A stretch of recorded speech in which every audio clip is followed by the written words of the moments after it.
In India, Graham and I were mostly involved in leprosy work.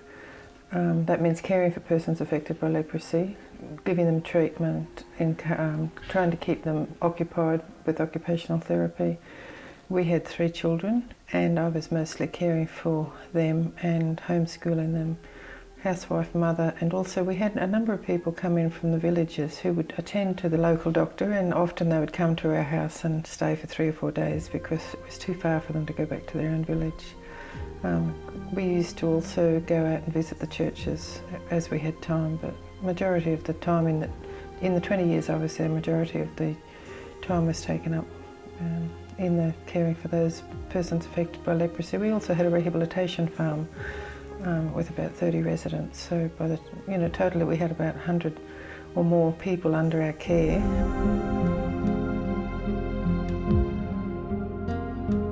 On the 23rd of January 1999, my husband and sons had actually gone out to a jungle camp. Now, a jungle camp is actually like a Christian convention of 4 days of meetings for the Christians particularly. Just a chance for them to have some Bible study, some fellowship, and get together, a bit of fun together also. We all like to do those things. This camp was held every year and was one of a series of 6 camps that were held in different places throughout the 2 months of the dry season when the rice harvest was finished, when people had a bit of time. And so they were out at this camp, which was 160 kilometres from where we were living in Baripada. And during the night, some people decided that they didn't like what the Christians were doing, and I guess they targeted the family, thinking that we were probably the cause of everyone becoming Christians. But of course, God is the one who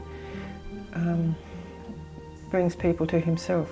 We can't forcibly convert anybody. So that's what they were doing at the camp, and they normally slept in the vehicle. Like a long jeep, and they loved it. And being father and son, the boys just loved being with their father, and they'd been up for a walk and collected rocks and all sorts of things. We're just really enjoying themselves.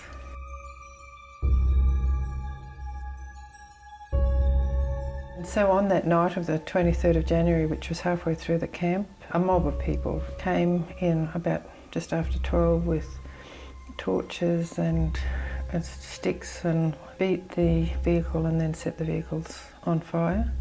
I believe they had actually tried to escape, but it was not possible. The rest of the campers were really afraid. As you can imagine, there's no electricities. It was new moon, so the dead of night, dark as anything. A mob of people. I think most people would be frightened. And so they ran away. Those who did want to come out of their houses and to help, they found their houses had been bolted from the outside. I heard noises. When I got up, I heard the screams of a child. I tried to come out of the house myself, but 3 people at my door said they would kill me if I did. So that apparently they couldn't escape, so they died.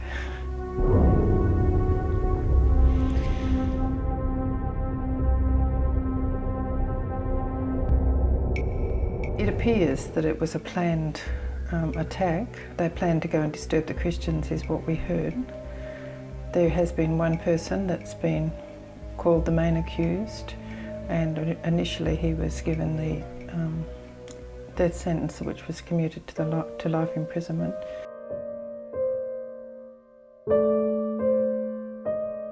When I think back on it, I said to Esther, actually it was only within a few hours of them actually being killed that day, and it was probably a couple of hours after about 4 hours after I'd heard the initial news that the jeeps had been burnt, though I didn't know what had happened to the family. Esther said to me, "Mummy, what is the news?" And she was 13 at the time. And I said, "It seems like we've been left alone." And that was sort of how I broke the news to her. But we will forgive. I think I said, "Won't we?" And she said, "Yes, Mummy, we will." And so again, those words at that time, "I will forgive," I think started a healing process in my own life, because if we forgive, we can't allow bitterness to come in.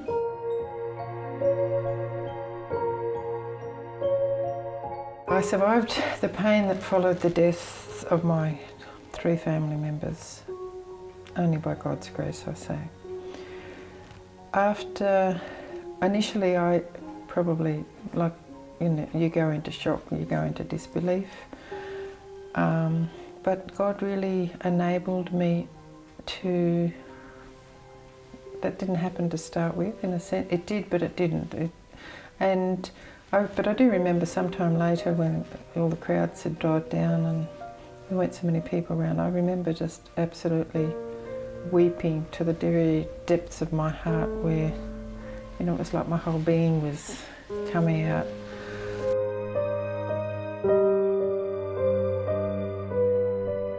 I think the journey of forgiveness is an ongoing journey in a sense. It's certainly when I forgave the very first, in the very first instance, I guess you could say, I believe that set me on a longer journey. The words I forgive were like starting a healing process. And ever since that time I've had a picture in my mind of, like 2 pictures really, but a picture, when it's dry and barren and a drought. You have dry, parched, cracked land, which we have in few places in Australia at the moment. And then when it rains, that's like the land receives healing, and all the cracks heal up and it bursts into, freshness and flowers and grass. So what is it? This is Graham here and Timothy here. So even though Exodus says an eye for an eye, a tooth for a tooth, Jesus said in his teaching, he said, though it is written, which means it's referring back to the Old Testament, an eye for an eye, a tooth for a tooth. I say, but love your enemies, do good to those who hate you, bless those who persecute you. And in Romans it says, Romans chapter 12, it says, bless those who persecute you, and seek to live in harmony with one another.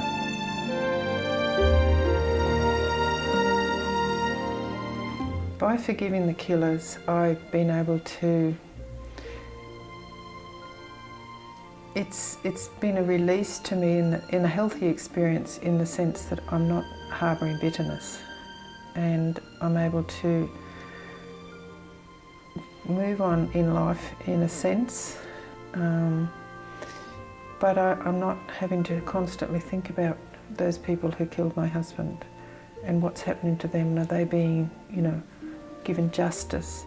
Because again, because I know that God has his ways and will deal with them, but I also pray that they will know God's forgiveness in their own lives. So in that way, it's been a release to me to be able to forgive.